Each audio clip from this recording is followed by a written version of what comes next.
What's up, everybody, and welcome back to the Fire Session Podcast. I'm your girl, Daisy J, here with my boy, Big Ken. What has been going on, buddy?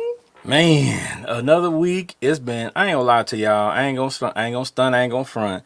It's boring out here. It's boring out here. Like I see it all the time on my timeline. I want to go outside. I really I, want to go do a lot more. But the man, real outside. like I want to just be out and about and doing things without a mask. Like even though it's almost been a year, people, it's still a little weird. It is, It's and still a little weird. we've had it how many times? So Oh man. yeah, I, So no, and the crazy thing about it is I've had COVID. And Casey's had COVID, so we went through the whole gambit of it, yep, and I'm like, I'm over this. I'm ready literally to go, and I'm ready for life to be regular again, to go out and do some things. So hang out. yeah, yeah, oh yeah. Let me tell y'all this. Me and Daisy were talking the Mhm, other day, and some of y'all might not notice this or might not notice at all. mhm. But me and Daisy have only seen each other one time in the past year. One time in person. One time.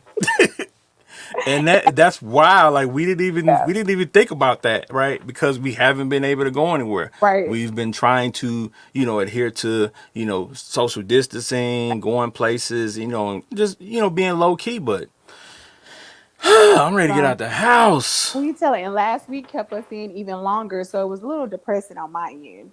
Man. In the Well, house, can't go nowhere. and luckily for me, I'm not bragging, people. I didn't lose power. So I was able to, enjoy a week off pretty much from work and, do a few things around the house. But I really did feel sorry for the people who Yeah, lost power because I've been there before, yeah, in extreme weather like that. That was crazy. it was crazy. I never, I, I mm-mm. never want to experience that again. No, no. I've went through something like that when I lived in Oklahoma, but this was to me, it was harder being here because I live on a hill. And Mm, so we tried to leave to try to go to the store, and we were sliding down the. I was like, nah, we can't do this. And yeah. then nobody could deliver. That was my bougie self. I Uber.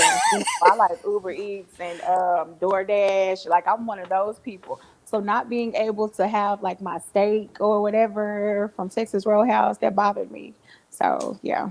Yeah, that was a difference. Not being able to get deliveries. I don't order Uber Eats, but I do order things from Amazon or UPS Yeah. deliveries, FedEx, and Oh, nobody was delivering anything. nothing. Like now, So, I can go to the hair store. Jesus, I go once a week. So and we couldn't even do the show. We couldn't even do the no, I show. didn't have internet.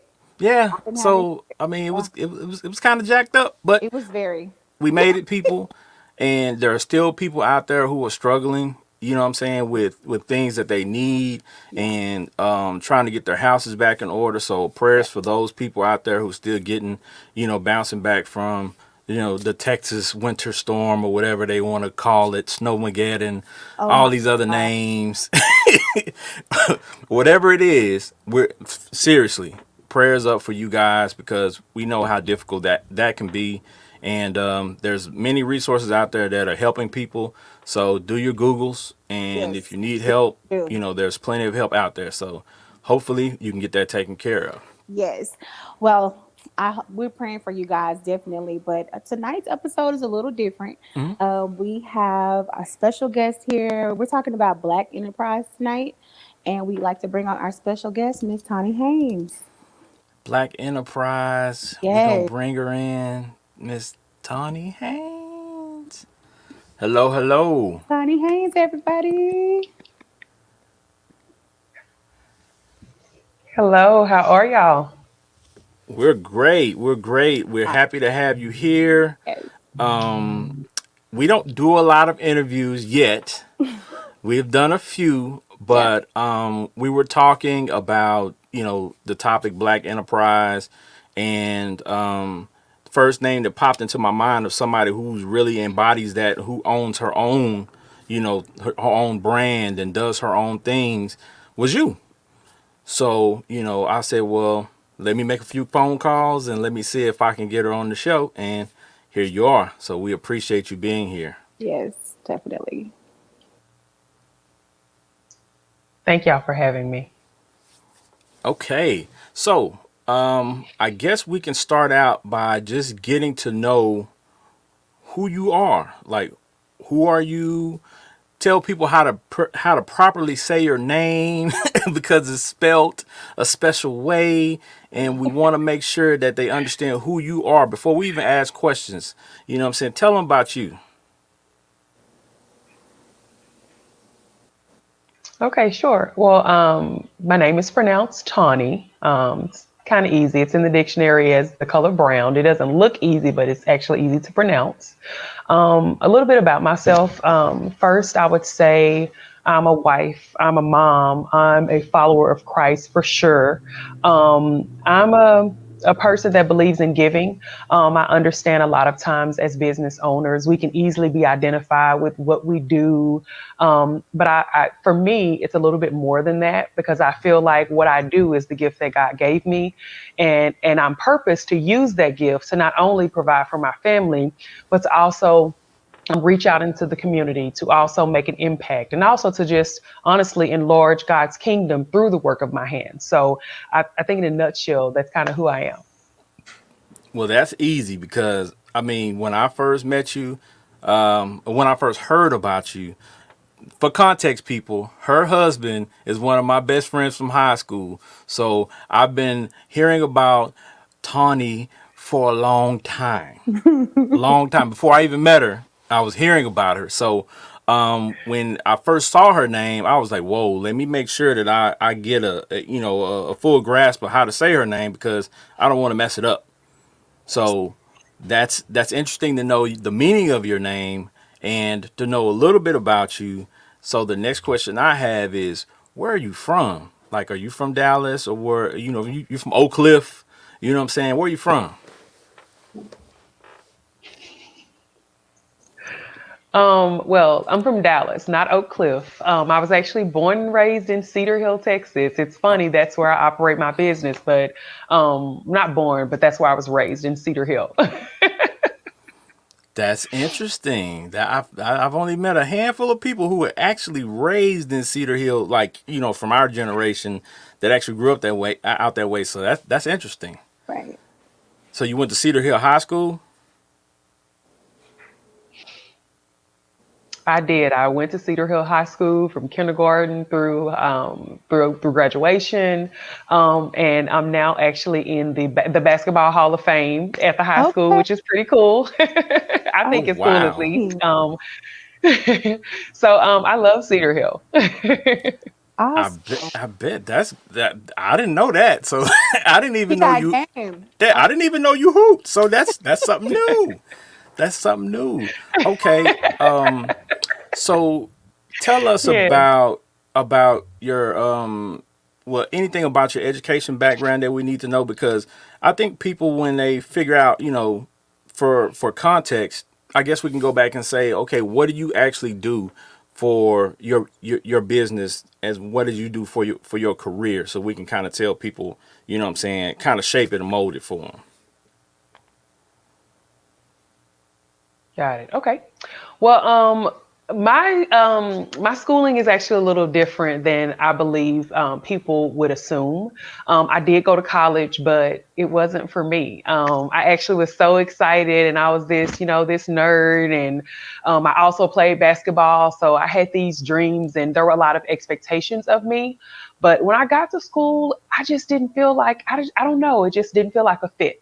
So I was actually redshirted my freshman year. I tore my ACL fresh in college, and I tore my ACL before the season even started. And I think that was the first time that I had an opportunity to sit back and kind of think, hey, Tony, what do you want? Not what's expected of you, not what your parents expect, not what people look at you and assume you're going to do, but what do you actually want for yourself? And I think a lot of times in life, we get so busy in the hustle and bustle of living up to all these expectations, and sometimes even the expectations that we put on ourselves, that we kind of lose sight of what is it that drives you? What is your purpose? And so I really believe that when I tore my ACL, I believe that that was preordained, because during that time, I really had a chance to kind of sit and kind of just figure out what it was that I wanted to do. And my realization was that I didn't want to play basketball anymore. It wasn't what my coach wanted to hear. It wasn't what my family wanted to hear. And I was this smart kid, and I was at a private academic school. So, I mean, what smart kid goes to a school like that and it just wants to be done with it? Well, that was me. I wanted to be done with it. So I actually left school the beginning of my sophomore year, and I just kind of said I wanted to figure out what to do. So the funny thing is that I went home and kind of said, okay, well, in the process of me figuring things out, I'm not used to being broke, so I got to get a job. So the first thing on my mind was honestly just getting a job. And I felt like if I had at least had money come in, I kind of felt like I figured out. And so really that's kind of where it started. Wow. That's amazing. Uh, yeah, I'm learning. Daisy, you want to ask a question? I do. So like when you left school and went home, like what was did you have a game plan right away? Like besides just getting a regular 9 to 5 and working, but like was there a true game plan for you?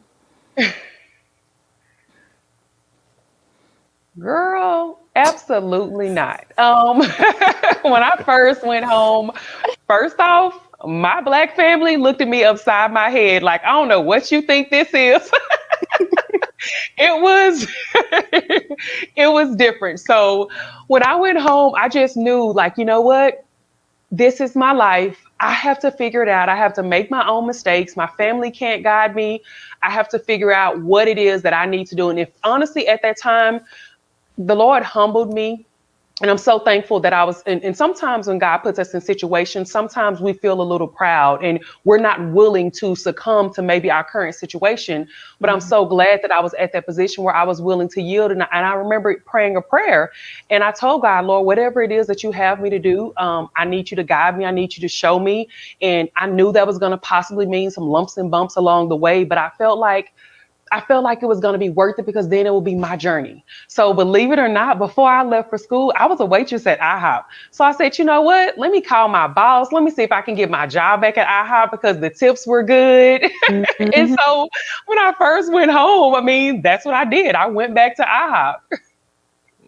Wow. I think that's dope that you went to go get your job. Like you didn't know what you were gonna do, but you went after something just to make sure you had an income. Yeah, and you were humble enough to do it. You know what I'm Yes. saying? Because that takes some real Okay. humble spirit to go back to your old job after you've been gone and you've gone to college. Because when you go to college, people say, "Well, okay, then they've ascended to this place above us, so Hmm. they can't come back and work here." So Hmm. that's Hmm. that's truly what it was. And you say you humbled yourself. That's definitely humbling. Definitely. Definitely. So what is Yeah.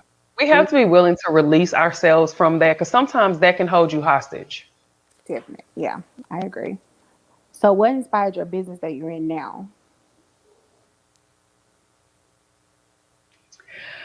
It's funny because ever since I was younger, maybe about 12 or 13, I've always, dressed my friends, helped put things together. I've always had this eye.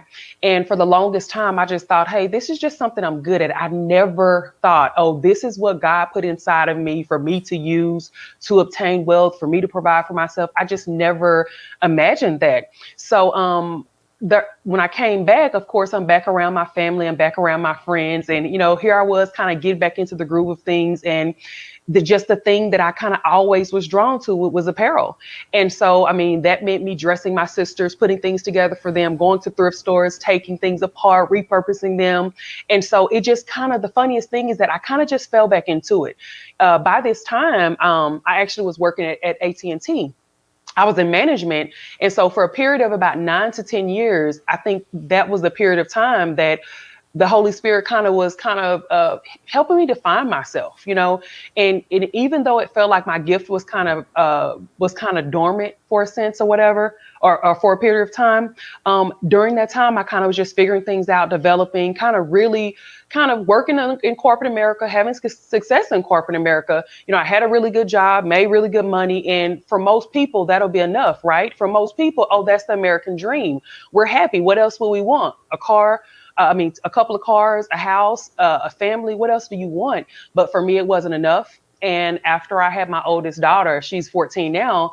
One day on my lunch break, I left and I didn't put in a 2 week notice. I just left and I didn't look back. And I remember coming home that day, and I remember my husband saying, are you home on, you took a half day? Like, kind of, what's going on?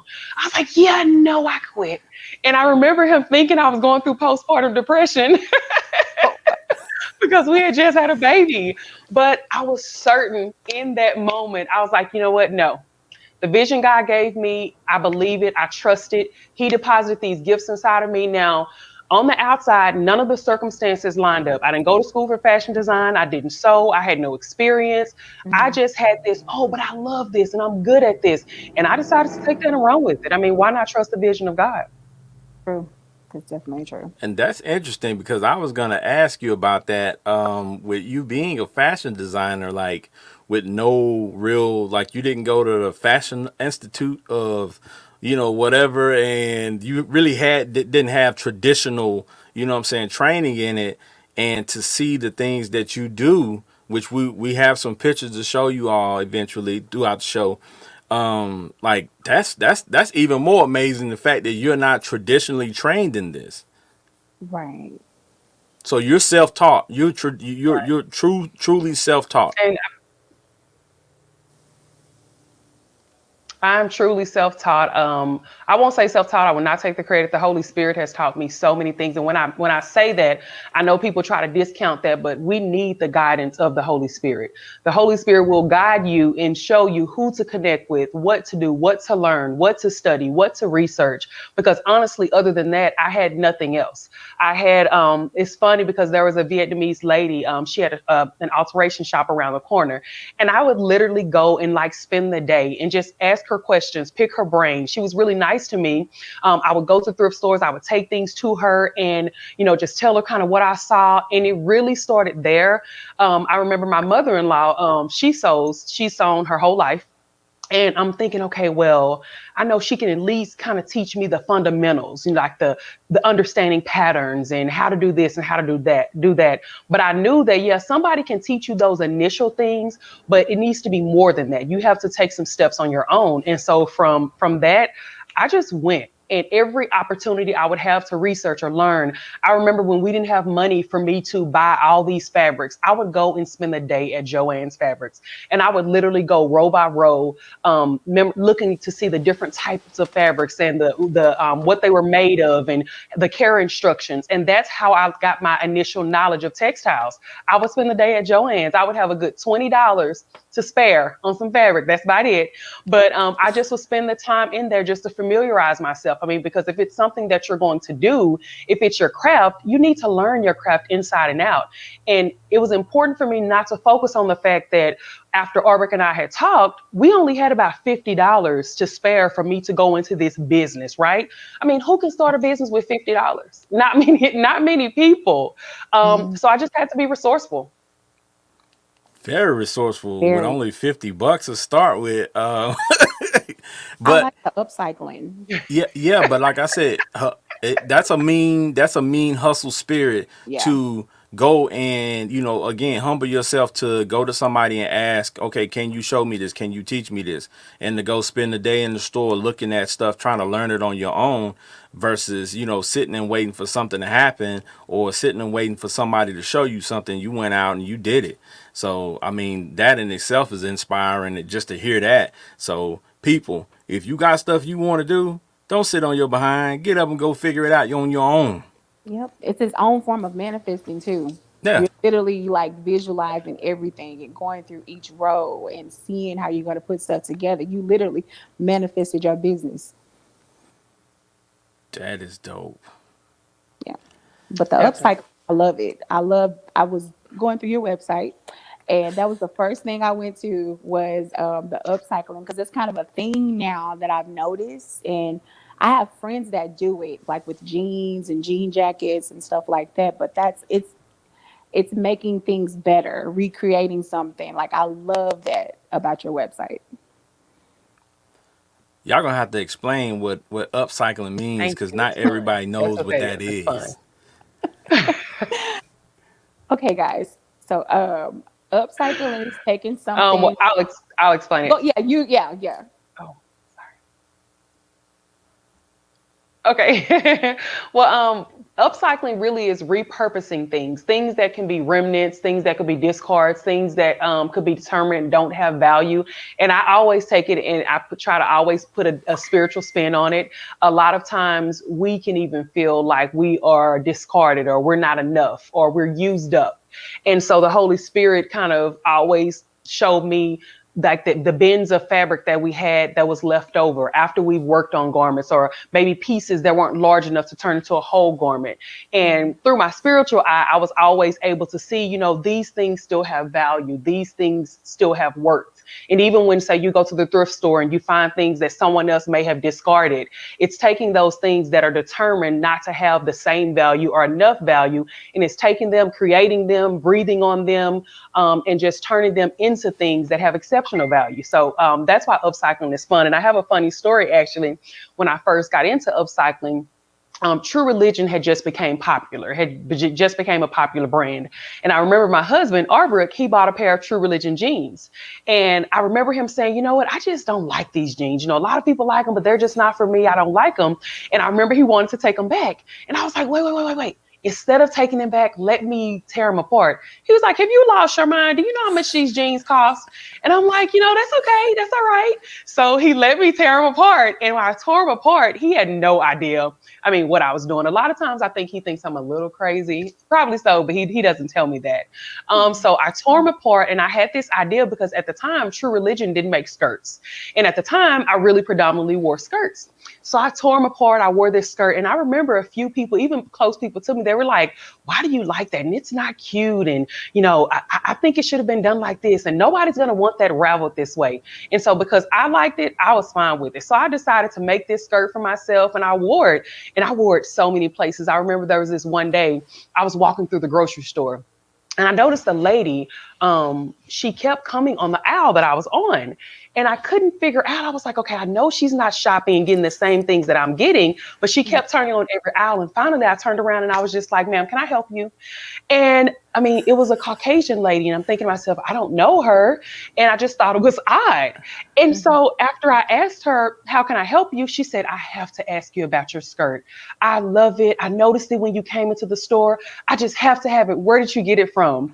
And for me, that always resonated with me. That meant so much because so many other people had their opinions. And honestly, in fashion and creating, everyone doesn't have to like everything. But if it's something you believe in, if it's something that you like, put it out there. Why not? You never know who's going to like what. And so that's the story that I have behind creating like my first upcycle piece. That is dope. That is. And yeah, the lady following you in the store. You weren't thinking about the skirt. You was probably like, she probably want to touch my hair or something. They really into hair. They wanted to see the textures and stuff like that. But Right? okay, but now that we're talking about the upcycling and Okay. your thought processes as far as creating that, I think it's a good time to ask about like your brand, because I want people to understand that your name, Tawni Haynes, is your brand. It's your brand, right? Mhm. And I say that with authority, people. It's her brand. Exactly. Mhm. So tell the people about your brand. Like, if you could describe, like you talked about True Religion, people kind of understands, what that jean company stands for. Like, what does Tawni Haynes, design stand for? Okay. When I first created, or when I first began my brand, I'll say, I wanted to make clothing that appealed to, when I say us, women of color or women, and honestly, it started not to be discriminatory in any way, but it honestly started because I wanted to create pieces for women that had curves, pieces that would complement women that had curves. At the time, when I first started, actually, because since I didn't have all the resources, I decided to start with shoes, handbags, and accessories because it was the quickest way for me to enter the market with a lower dollar amount. And so when I entered that way, I knew that my end game plan would be, to add apparel. The funniest thing is that I never originally planned on creating my own apparel. I thought, oh, well, this huge marketplace, surely they'll have pieces for me to choose from that fit my clientele or that fit the customer that I'm going after. So after going, to market, to different places, trying to find these pieces that I had envisioned, I was so disappointed because nothing that I wanted was out there. Mhm. There really wasn't, there wasn't the color variations. The things weren't constructed according to how we're built. And when I say how we're built, how women with curves are built. Or if it was things that we could wear, it was all spandex, or it was all short, or it really wasn't flattering. And so I remember one day I was frustrated and I was again at home talking to my sounding board, Arbrook, my husband. So I was at home talking to him, just kind of venting and telling him what I didn't see and what I didn't like and what I couldn't add and what I wanted. And so my husband's a smart aleck. If anyone knows him, Ken, you probably can attest to this. So he said, well, just create it. And he said he said it in such a matter of fact way. I was like, you know what? Is that a challenge? Okay, bet. And so that's really where it started. Me kind of feeling challenged in a way. In my mind, I'm very competitive, and so in my mind, I was thinking, is he like saying I can't do it? Is that what this is? Okay, and so that's really where it started. Me creating these pieces, and my sister, my oldest sister, she is so curvy, so shapely. I love her shape, but I heard her pain when she would tell me how hard it was. And she told me one day, she said, you know what? I want to dress like you, but in my size. Now, I've always been pretty straight up and down, a few curves, but I would probably say more straight up and down. And I remember her saying this, and I really honestly thought that she was just saying it was difficult to shop, but she really didn't know. Maybe she didn't know the stores to shop in. So after going shopping with her for a few times, I saw her frustration. And so that's why my initial clients, honestly, they were curvy women. I mean, really curvy women, plus size women. And so that's why for me now, it's so easy for me to dress women of all sizes. And that's what I always want my brand to be. I want high quality pieces. And this is actually what my company stands for. High quality pieces made here in America, where we touch and feel everything, where size is not an obstacle, shape is not an obstacle, where you get the option to change things. Say you want a different sleeve or a different collar or a different cuff, however you want it. I want it to be able to fit that demand or meet that demand. And so that's really what I would say my brand stands for, is really just to be able to dress women of all shapes, all sizes. But I'm really particular about quality. I remember talking to a few people when I told them what I was going to be doing, what I was going to get into. And I remember some of the mindset of women that had things made by individuals or seamstresses. They would always say, but when I turn it inside out, I don't want it to look like it was made in somebody's kitchen, or but I don't want it to be low quality, or but I like things that look store-bought. And so I remember thinking, whatever I create, it has to look like it came out of a store. It has to pass the test of being turned inside out. The seams have to be right. So we uphold a really high level of quality, but at the same time, we dress women of all shapes, all sizes, fun colors, fun prints, and you're never stuck in a box. You can honestly get whatever you want. So that's, in a nutshell, that's really my brand. Awesome. I got a couple of pictures that I pulled, people, and I'm gonna share these pictures with you right quick. And Tawni can kind of, talk about the designs I'm gonna show. Like this is the actual front of her building. She has a real shop where she does all her work at. This is kind of her showroom. Wow. And as you can see, she has plenty of things in there. So that means people, when we give you the information at the end of the show, you can go there and actually shop, and she has pieces, and you can go there and talk to her and actually get something custom made. Wink, wink. We'll talk about that later. Hmm. And she actually is in there working, people. I have pictures of her actually doing. Look, and look at this, y'all. Like this is actually her cutting. She's actually cutting materials. So the work that she puts in turns into beautiful things. Like this outfit that she has on in this picture. Awesome picture. This outfit Oh, and this outfit. So with those designs that I just showed just quickly there, can you tell us a bit about these pieces? The Definitely the fun thing about creating a lot of those pieces, what brings back to mind is that, well, first off, I always want to say that on our website we do not use models. When you look at all those beautiful women in those beautiful clothing, those are the clients that actually own those pieces. I wanted to do something different. It's very easy to flip through a fashion magazine and see all these perfect women that are size 2, 4, but I felt like that wasn't realistic. So we make sure that we use clients in their garments on our website to display that you can be all shapes, all sizes. And so that's the first thing. We use our clients. Secondly, a lot of the pieces originated usually where some of my clients are asking me, hey, well, I have this event. I need to wear this color. It's this type of event. Make me something. So with a lot of my clients, especially those I've worked with for a long period of time, I'll just create for them. And that'll be the first time I make that piece and say it's a new piece, but my way to display it or get it out to the world is to use the client that inspired it. So my clients inspire me. Whether that be their shape or whether that be some of the obstacles, women will open up to me and they will tell me often, well, you know what, this is the problem I normally run into, or this part of my body I like to camouflage. Can you help me with this? And so that allows my creativity to say, you know what would be flattering on them? What would suit them? What would suit that person? And it's one of those things to where it's very easy to dress a variety of women, even if they're in the same city, because their personality makes me think of something different. So when I'm creating for a client, it's very easy for me to put them into it. So I believe that's what makes it fun. You know, sure, we do mass produce. We have a quick turnaround time. We can make pieces really quick. The pieces that are on our website, we definitely make them for other clients. But my initial inspiration for most of our garments usually is just it started with a conversation with my client, what they're looking for, what they want to see. And from that, my imagination just runs wild. Wow, Daisy, you got another question? I do. I wanted to go back to like when you said you quit and everything.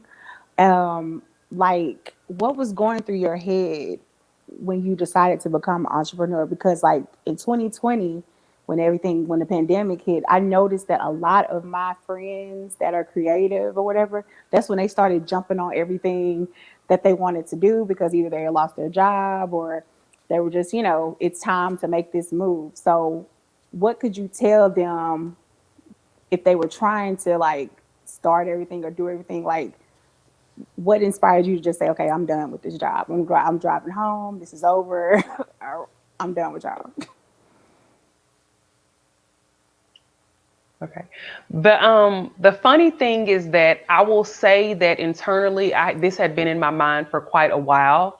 But I think the fear of I don't know, again, meeting people's expectations, maintaining, doing things that people that other people defined as success. That I honestly believe that's what kept me at my job as long as it did. Um, when I got to that point that you know what, I just had a new baby, and I remember one day I dropped her off at daycare, and she was young. I don't remember, maybe four. I don't know, maybe 4 months, something like that. 4, 8. No, I believe about 4 months. So I remember dropping her off at daycare, and I remember as I dropped her off, I kind of got this vision like. I can't imagine missing her most important moments. I can't imagine someone else being there for those moments and it's not me. I can't imagine going to this job for these people, accomplishing their goals while my baby is with someone else through the most important years of her life. And Mm-hmm. that stayed in my head every time I dropped her off. And I remember it got harder and harder and harder to go to work. And I'm the type of person, I've always been a hard worker. I'm dependable. If I have a task or a goal, if I have a responsibility, that's it. Like I see nothing else. I have tunnel vision. But this was probably the first time that I kind of veered in a different direction. And the funniest thing is that I can't tell you any bad thing about the company I worked for. I worked for a great company. Mm-hmm. I had great benefits, made great money. My hours were good. It just was one of those things that I no longer fit. And I Mm-hmm. believe that when you find yourself in any situation that either you've grown past, you've evolved beyond, if you find yourself in any situation, you can always begin again. It takes courage, it takes discipline, it takes closing your ears to anybody else outside of yourself and God. And I believe that at that moment, because I did not plan it specifically that day. I did not plan to go to work that day and pack my office and leave. It was something that I just felt discontent. And for whatever reason, it happened that day. And the funny thing is that when I recall that specific day, this is going to sound crazy. I felt as if I was hovering over myself. And I Mm, saw myself in my office, pack my things, and I saw myself walk down the corridor. And I remember as I was kind of like thinking, okay, what are you doing with this bag on my shoulder full of things? I kind of kept saying, okay, well, at any moment, change your mind, turn back around. This isn't safe. You have a baby, she needs Pampers. And, I was thinking all these things in the natural, but then the Holy Spirit's voice was louder. And it was one of those things that the nudge was so powerful and it was so strong. I could not turn back around. And I remember as I walked out the door, the Holy Spirit told me, Tawni, you will never be in this place again. And I remember when I heard that, it terrified me. And I think some people think that the transition is going to be an easy one. It is Mm-hmm. not. It's going to be just like giving birth. It's transition. It's not going to be easy. There are going to be times of uncertainty. There are going to be times of fear. There are going to be so many times when you're like, okay, I don't know what to do. Did I make a mistake? Should I turn around? Should I retreat? There are going to be those moments. But in those moments, that's when I feel I really learned to believe in myself, to believe in my vision, to believe in the gift that God gave me. And I think that has to be stronger than your need for stability. That has to be stronger than your need for normalcy or than for your need to see everything in the natural. Because Mm-hmm. to be completely honest, being an entrepreneur, it's a faith walk. Mm-hmm. Anyone that has been in business for any amount of time, even a short time, being an entrepreneur is a faith walk. It is not easy from day one to day. I've been in business almost 16 years. It still isn't easy. And so, as long as you're willing to really honestly invest and pour into yourself, your goals, your dreams, and just believe in that wholeheartedly, then it's for you. If not, then unfortunately, it's not for you. It's not a popular choice. It's not a choice that works for everyone. But Mm-hmm. if you don't have that grit, that those guts, and as Ken was saying earlier, if you are not willing to hustle, it's the hardest thing you probably have ever done in your entire life working for yourself. And if that's not what you want, entrepreneurship is not something you should sign up for. Yeah, whoo. that was a mouthful. I love it. Go ahead and pass the plate, cause Yep. she preaching over here. We might as well go ahead and take offering. Pass that plate around. Okay, one question I had, and when you were talking about like you repurpose things and you upcycle things, as we learned a new term today, Mm-hmm. um, I wanted to ask about the services that your business actually offers, because what it sounds like is you all don't actually just do like design, like you actually are putting together the pieces, you're manufacturing the pieces, basically a one-stop shop. Is that the case? That is the case. We definitely manufacture here where we don't manufacture overseas. We don't buy things from China and resell them here.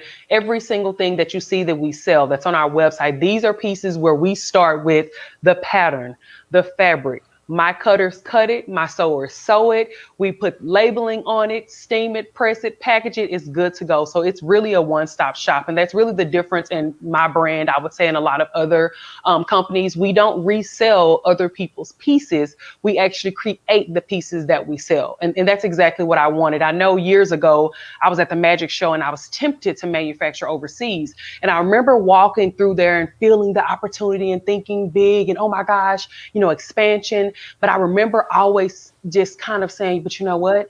I can't let it out of my hands. And I also kind of felt like, but in my atmosphere, we pray over, I pray over our atmosphere. The Holy Spirit resides there. We pray over our fabrics, and the intention that goes out with the pieces that we create, it's very specific. And so I never really got I would say, the release to go ahead and manufacture anywhere else. So for now, and honestly, I believe forever, we're going to manufacture here. Wow, that is now that is dope, people. So you can get your piece made and you can reassure yourself that it's made here in the Hmm. USA by people that you actually know and you actually see. So you can't get any doper than that. Daisy J, you got any questions? I do have an upcycling question, It's but I'm pretty gonna ask cool. that last. Okay. Um, I want to ask, as far as the pandemic, like, were you affected by it, and like, if you were, like, what advice could you give, another entrepreneur that was going through things during the pandemic or right now as well? Right. We definitely were impacted by the pandemic. I believe small as well as large businesses, every business, pretty much every person was impacted by the pandemic. And during that time, honestly, I can't say that I was worried. I know it sounds weird, and I'm not saying this just because I'm on the show. The only reason why I can say that I wasn't worried is because I looked at it as a pause. I looked at it as an opportunity to reevaluate things, to dig deeper, to decide, okay, you know how can my company pivot? So for me, I try to, instead of looking at things as problems, I try to be solutionary. I try to always say, you know what, how can I take this and turn this into something else? And before, when I was speaking of starting my business so modestly with $50, starting your business that small and seeing the possibilities of what it can become, you have a different type mindset. When you Mhm. don't start out with all these unlimited resources, you easily fall back on, you know what, when we had only this, we still did that. So for Mhm. me, I just shifted my mindset. I started to look for opportunities. I started to look for ways we could pivot. I started to look for additional ways that we could be in the marketplace, how we could be competitive. And I also asked myself, well, you know what, now it's a different consumer. Going through the pandemic, going through all these changes, the consumer has changed. Let me Mhm. listen to my customer. Let me find out what it is that they're looking for. Let me look to see how their behavior has shifted. So when you always follow consumer behavior versus just what you want to put out there, you really always win. And but you have to be willing to constantly change. You can't get to that point where you're like, you know what? No, this is what we do. This is how we do it. You have to be fluid. You have to say, you know what? I can evolve. I can grow. I can change. And this that I'm going through, you know what? It's going to pass. Things will get better. And you know what? Afterwards, I'm going to be more prepared. And if something like this or something similar ever happens again, I'm going to remember, hey, I did this, I did that, and that worked. And you know what? When this didn't work, maybe let me try this. So it's one of those things. It challenged me just to keep going, keep digging. And deep down, I'm a hustler, honestly. So Yes. deep down, it just made me really just be on my game. So it was a difficult time. Being an entrepreneur, period, it can always be ups and downs. But you have Mhm. to think past just what you see today. You have to plan for tomorrow. You have to plan for contingencies and what you're going to do instead. And I honestly believe one of the reasons why, and I will speak this, one of the reasons why my company, my family, why we will always be successful is because I'm not willing to allow us to remain stuck. It's very easy to remain stuck. But when you say, you know what, this happened. I Mhm. can't stay here. I can't dwell here. I have to make a plan. I have to move forward. All I have is a belief in myself and the gifts that I have. And that in itself, and your why, the power of your why. I have 3 kids, another baby on the way. And I have to make sure that we're always good. And I'm not willing to sit and wait for anything to come for me or anything to happen for me. I have to make it happen. So with me, I think being the way that I am, and I really feel like you have to have that. I think Mhm. that you're just going to remain successful if you keep that mindset. I hope that doesn't sound unrealistic, but that's No, just my reality. no, no, no. That sounds Hey, inspirational. That's what yes, that sounds like. yes. And hold on, time out, time out. We're not just gonna glaze over that. You said you got another baby coming? Is that what I heard? Yes, baby number 4. Okay, okay. While we're talking about that, Yes, people, yes, I baby do number have a 4. picture. I do have a picture of her lovely family, and I want to show that picture. And it looks like we're gonna be next time she comes, we're gonna have to add to this picture because there's gonna be more people. Definitely, we're Oh. gonna have to add another one, but that's her beautiful family. So, congratulations on that. Now, the question I have with that Thank is you, guys. He's amazing. having a baby on the way and having 3 beautiful girls already. how are you managing all of that Yes. with being an entrepreneur? And you just not an entrepreneur, like this is, you have your own brand. Like, how are you handling all of that? Well, I kind of always look at it like can't stop, won't stop. I mean, just because I have additional kids, just because I have a family, my vision isn't going to stop ever, regardless. It's actually going to only be enriched because as my why grows and expands, so does my drive. To be completely honest with you, I believe that women are very complex creatures. I believe that we are made to multitask. I believe that we have to continue to challenge ourselves to not only do more, but to be more, to expect more, to show our kids, to show our legacy that, you know what, yes, you can do this and that. I never allow anyone to put me in a box. The visions that God gave me, whether it makes sense to other people, it makes sense to me. And so I have a responsibility not only to myself, but I have a responsibility also back to God because He chose to gift me. I can't take it for granted. I won't take it for granted. And as my girls watch me, right now we have only girls. We never know if this baby's a girl or a boy. But as my girls watch me, they need to see, you know what? I saw my mom, have babies. I saw my mom, run a business. I saw my mom do this, do that, and so I want to make sure that I'm representing exactly actually what they can become, or actually I want them to become more. So for me, it doesn't deter me. It's just another, I don't know, it's just another layer in a sense. Yeah. I'm gonna put this out there for my boy R. Brooke, man, I pray it's a boy for you because I grew up in a house full of girls and the only boy, so I understand. Hopefully he's a boy. Hopefully the baby's a boy, so you can have somebody for you, brother. Oh, Somebody you can shape and mold. I know your baby girls are lovely, but having a son is just a little bit different for a guy. So hopefully that's the case. But as we get ready to close it Right. out, And I ask him all the time. no, go ahead, go ahead. And I was saying, I'm sorry. I ask him all the time, hey, what do you want, a girl? Do you want a boy? And I kind of think that both of us are kind of like, you know what, whatever God says. Last year, we actually miscarried. I Oh, was pregnant. We didn't know exactly what happened, but we lost the baby. And I remember in that, the Holy Spirit kept telling me, Tony, there's purpose in pain. And so I had to make sure that I walked that out. I had to make sure that I walked out, you know what, in this season, for whatever reason, this is something that God decided to do.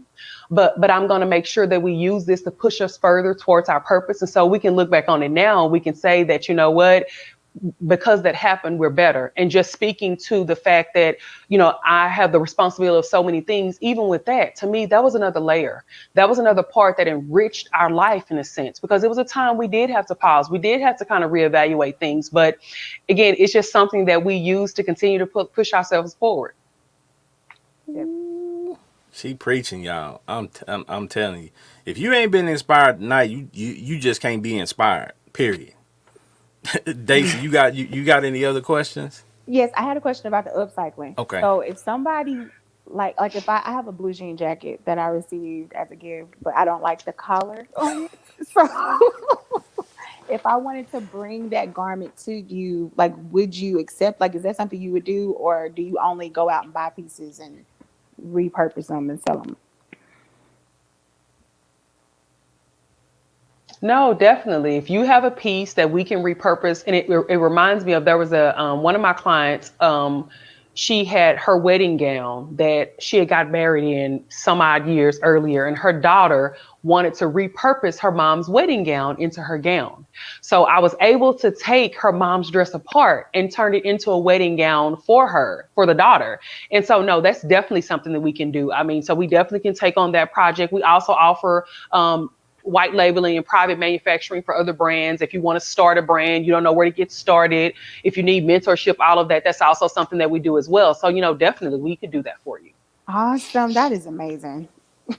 That's dope. And speaking of that, I was gonna mention something earlier, people. Your boy Big Ken got presented with an opportunity to work with Tawni Haynes brand to Awesome. come up with my own shirt because I have a pair of shoes that are kind of, just outlandish, a little different. And I wanted a shirt that matched the shoes, right? And it's hard to go in the store and find something for a guy like me. I'm 6'5", 300 pounds. It's not a lot of pickings out there for, for a guy my size. So, she presented me with an idea, and I kind of just, I was like, you know what? Let's just go ahead and do it. I got a little video I'm gonna show y'all. It's a little sneak peek.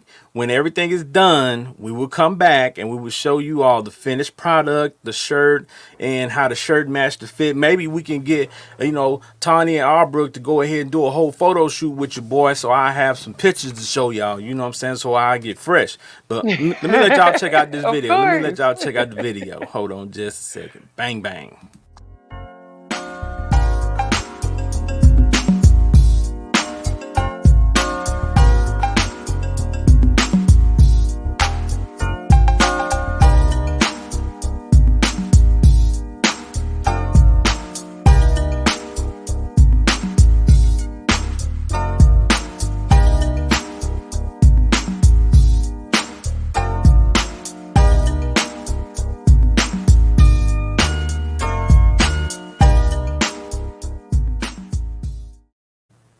Yeah, I had to go ahead and cut it short a little bit when she started measuring around my waist a little bit. I didn't want y'all to see my waist numbers and all that. Pandemic, I'm gonna lose that though. But anyway, y'all see the color blocking on the shoe. I know she's gonna do something spectacular with it. Yeah. I can't wait to see it, and I'm definitely have to show y'all. Even if y'all say I look like a box of crayons, it's gonna be my shirt. It's gonna be personalized for me, and I'm gonna be a walking billboard for Tawni Haynes brand. Okay, sneakerhead. Yeah, that's what I do. So I appreciate Tawny being here tonight and presenting us with an opportunity to let our audience hear and be inspired by not only just her story, but let people know that, things like having your own brand and being an entrepreneur, what it takes, it's attainable, people. You gotta have the hustle though. Mm-hmm. Gotta have the hustle. Definitely. Definitely. So, Tawny, before we get up out of here, is there anything that any type of advice that you have or that you want to tell somebody who wants to be a fashion designer, who wants to start their own label or anything like that, as far as fashion design is concerned, any advice you can give? Um, the thing I would the first thing I would say is that if you don't love it, you're not going to make it. If it's not something that's in you, you can't get into this just because you want to make money. It has to be bigger than that. Because there are going to be times when it's going to be hard and when you're not making money, and if that's your sole reason, you're going to quit. So it has to be bigger than just making money. It has to be a purpose behind it. It has to be a why that's larger than yourself. It is hard. It's going to be hard. Nobody's going to make it easy for you. It hasn't been easy for anyone else, so don't expect it to be easy for you. It's something that you have to constantly stay at, work at, day in, day out. It's what you're going to breathe. It's what you're going to sleep. It's really going to dominate your life for a while. But after a while, it will pay off. We didn't turn a profit for about 5 years. So you have to be in it for the long haul. So those are the things that I probably would say. And also, don't be intimidated by the things that you see in the marketplace. Be willing to do things different. Be willing to do things that represent you, who you are, what you want your brand is, and that's your competitive edge. Making things like someone else is not a competitive edge. So Mm-hmm. your individual, I can't talk. Your uniqueness, you being an individual, that's actually what's going to make your brand stand out. So stay true to who you are and what you bring to the marketplace. And really, honestly, that's it. Okay, so what we're gonna do, people, every week, y'all, if you're a regular watcher, we usually go around, but we got Tawni Haynes here. We want to allow her an opportunity to give her contact information, the address for her shop, a phone number, or whatever information she wants to give. And we'll also go back and post that information on our site because we know we're going to have people that's going to come and ask because they want something made Yeah. or they want a garment fixed that was trash and they need a new call on it or something. But Tawny, let the people know how to get in contact with you. Definitely. Of course, you can shop our website, TawniHaynes.com or www.shop.TawniHaynes.com. We are located at 316 West Beltline in Cedar Hill. We can also be reached by phone, 972-754-5096. Due to the pandemic, we are currently operating by appointment. However, you can always reach us by email, sales@TawniHaynes.com. You can also reach us via text. So in whatever way, you can also reach out to us, I'm sorry, on social media. On Instagram, we're Tawni Haynes. On Facebook, Tawni Haynes Custom Apparel or Tawni Haynes. So we're here to assist you. It is my privilege to work with any one of my clients, whether you have a small dollar amount to spend or a large dollar amount. That doesn't matter to me. I'm here to service you, and I look forward to an opportunity to work with you. Thank you. Yeah, and she really would help you because I'm broke people and they doing something for me. So you know she working with my little budget, so she can work with yours. I'm sure. Don't let I'm sure. y'all is lying. I'm sure. So, but we truly appreciate you being here, and y'all. I'm telling you, we're gonna have her back.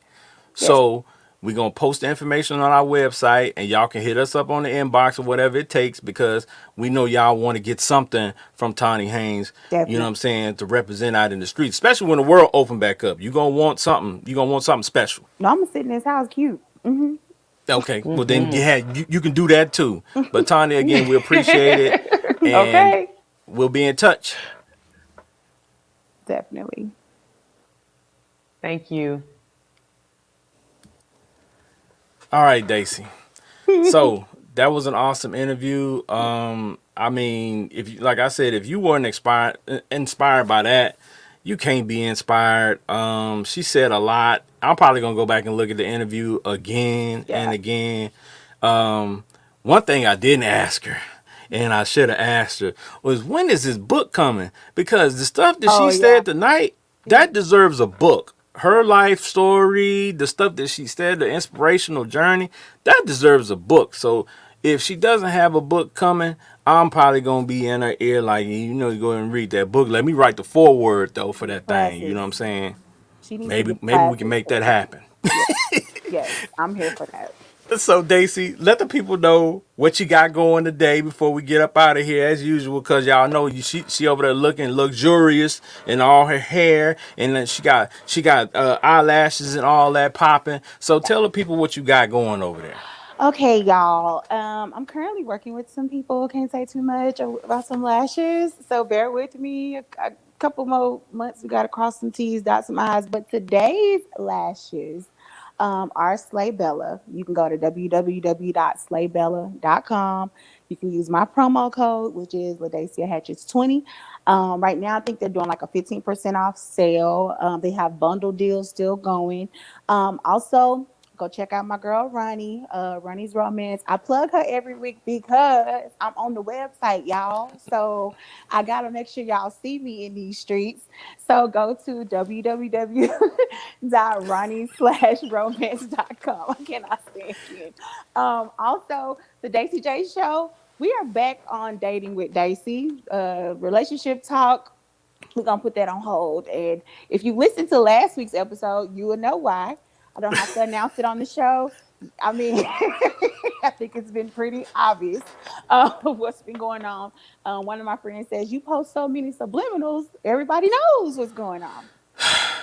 If you want to follow me, Ken, don't do that. If you want to follow the show, it is available on Spotify and Google Play. Apple, we're getting there. We just got to do some more little things, but we're getting there. You can also follow me on Instagram, which is I am Daisy J. I do screen I am Daisy J. So yeah, but just I mean I screen it. But if you just want to see what's going on with me in life or whatever, you can follow me, Ladacia Hatches on Facebook and the Daisy J Show on Instagram and Facebook. What's up, Ken? Y'all already know Big Ken's Comedy on IG, Big Ken's Comedy on Twitter, Big Ken's Comedy on Facebook. You can follow me at Kenneth Boston on Facebook. I do post some public things. So even if you're not my friend, you can go there and look and laugh and, you know what I'm saying, check it out. But if you send me a friend request, I will go to your page like it's an interview and I will vet your page. And if Mm. you seem weird or you selling Forex or doing anything weird on your page, it's gonna be a no. It's a no. Just letting you know up front. Also, we have these episodes of the Fire Session Podcast available on YouTube. You can also go to our Facebook page and see those videos as well. And some of you might not know this, but tonight is the season finale of season 1 of the Fire Session Podcast. 18 We're episodes. going to take a little break, but we will be back in April. We're going to be off all March. So if you miss us, which you will and you should, you need to go to YouTube, check out the channel. You need to go to Facebook, look Mm. at all of our videos, Oh, and then before you know it, ta-da, we'll we be back. back. Yes. So again, if you all have any questions or anything that you would like to see on our podcast, on our live show, you want us to talk about something, or even if you think it's somebody interesting that we need to interview, inbox us and let us know, because we do, take those ideas and we will rock with that. We just try to make sure that we give the audience what they want. You know what I'm saying? To make sure that, hey, make sure you see it. Wink, wink. Y'all know. Mhm. But we're going to miss y'all. We're going to Yes. enjoy the little break. Yes. But again, go to the page, check us out, y'all.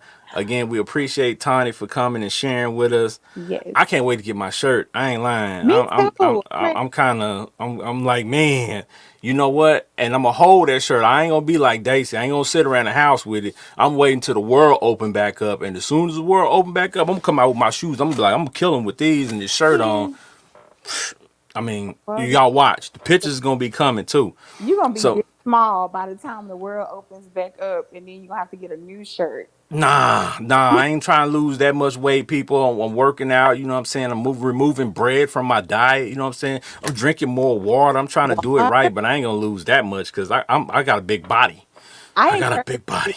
off subject, I encourage everybody to go to our very first 3, 4 episodes and watch Ooh, the growth ooh. of the fire session when we didn't have a name. Yeah, when we just started out, yeah, go. Yeah, that's I something for you encourage all you to do. to Yeah, get that's something for you all to do. Go to the page, go to the very first episodes that we did, and it's gonna take you a while to get through because we've done a lot of episodes.